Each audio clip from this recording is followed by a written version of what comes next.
مسئولین دادستانی کل تاجیکستان بازداشت عبدالستار پیر محمدزاده و ذوقی سید امینی دو روزنامه‌نگار شناخته را شرح دادند.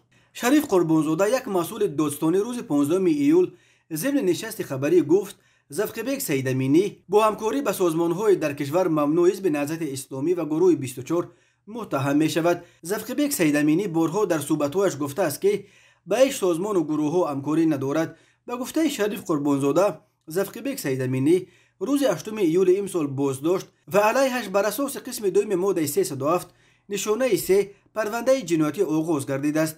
مقامات گفتند سید امینی فعلا در بازداشتگاه موقتی شعبه کارهای داخلی شهر وحدت نگهداری می شود. قربانزاده همچنین گفت روزنامه‌نگار عبدالستار پیر محمدزاده روز 9 ایول با اتهام اطاعت نکردن به طلبات کارمندان میلیشیا بازداشت شده با قرار دادگاه تا روز 19 ایول به حبس گرفته شده است. پیشتر پیوندان پیر محمدزاده گفته بودند که مسئولین شعبه کارهای داخلی شهر وحدت این روزنامه‌نگار را برای گرفتن تلفنش دعوت کردند و دیگر او را رها نکردند. مسئولین دادستانی کل گفت نسبت عبدالستار پیر محمدزاده موادهای سنجشی ترتیب داده شده قرار نهایی قبول نشده است.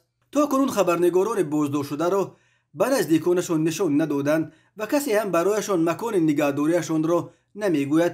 پیوندان عبدالستار پیر محمدزاده ژورنالیست تاجیک گفتند که تلاش‌هایشان برای دیداربینی با او بی نتیجه بود و دوام یک هفته بازداشت درباره او هیچ اطلاعی ندارند و از مکان نگهداری و وضع صحتیش بیخبرند. عین زمان پیوندان ذوقی سید امینی هم همین نگرانی را دارند. پیشتر کمیته دفاع از خبرنگاران نیز از حکومت تاجیکستان خواست درباره در کجا بودن خبرنگاران ذوقی سید امینی و عبدالستار پیر محمدزاده معلومات داده و فوراً آنها را از بازداشت رها کنند. گلنازه سعید هماهنگساز سازمان برای کشورهای آسیای مرکزی و اروپا در یک بیانیه رسمی در روز 14 ایول گفته است پنهان داشتن جای نگهداری ذوقی سید امینی و عبدالستار پیر محمدزاده غیر قابل قبول و به اعتنایی آشکارا به قانون است.